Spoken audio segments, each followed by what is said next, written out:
Okay, now we're going to move on to our pencils. These are the different grades of pencils. We have a 2B, a 4B, and a 6B. We have an HB, a 2H, and an ebony pencil that I'm going to be using today. And so I'd love for you to compare and contrast these. I'm going to do a few of them here with you. Also be keeping in mind the brands, and do you notice anything different with the brands when you're using them?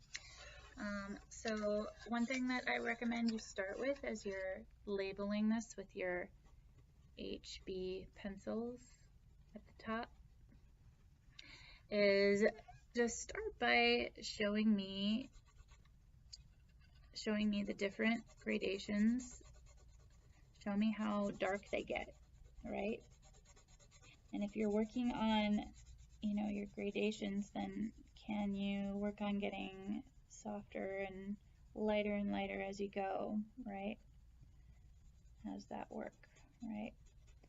And what do you notice about it? Well, I know when I look in the light, it's a very hard surface. It definitely glows. That's interesting, 2B. Okay, so then let's go to 4B. Now, they're supposed to get softer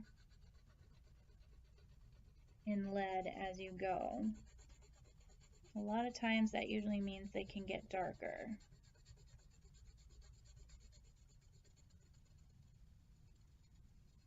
Okay, and if you can see the difference, you can definitely see that this can get darker than the 2B.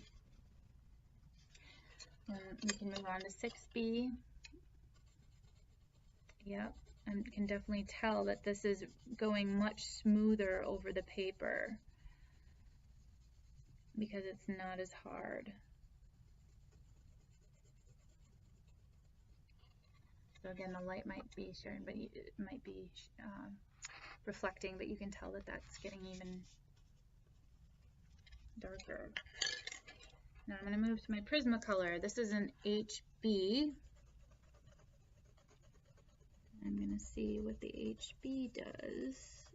This one definitely feels harder than the last one. So if I'm going to compare, I'd say this HB is very comparable to the 2B from what I can tell so far.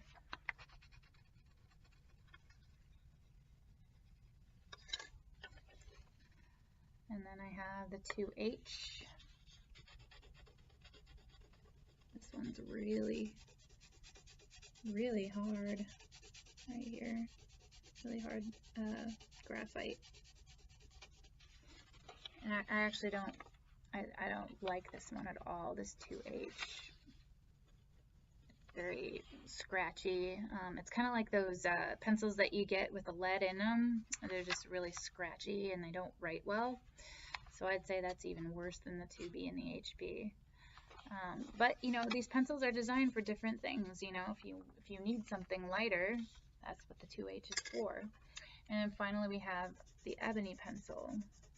So we're going to test and see and compare what the ebony is like. And that flows a little bit better. My husband was just calling me. So then I have the ebony. All right. So yeah, my job is to just compare these. Now, if I'm going to use I can use a blending stump for this too. If I use a blending stump, how well does this blend? All right. Does it blend? I'm going to use the other end here to see if it blends. And it looks like it blends a little bit, right? Is there a difference in how much they blend? Yeah, I would say that 2H, that hardly blends at all. So obviously the softer they get, the more they blend, right? The 6B was definitely the darkest. Okay. This is also scratchy texture. Okay. So those are some of the things that I'm noticing with them. How would they operate on different types of paper? How do they erase, right? So let's use this eraser. Do they erase easily? My 2B erases okay. How does my 4B erase? My 4B doesn't. Let's see, now it erases. It did okay. And if you need to clean these, you can actually clean them on your clothes that you can wipe off, and it'll actually clean the eraser. I've done it. It works really well with jeans, and then it doesn't stick. So, all right, so that erases okay, right? The 6B is definitely more smudgy. So I'm definitely saying that that'll smudge a little bit more, right? What about this 2H? I noticed that I could still tell that there's scratchiness in there, so, but it erases. So I want you guys to have fun, find a few things that the HB pencils do and don't do as you're exploring this.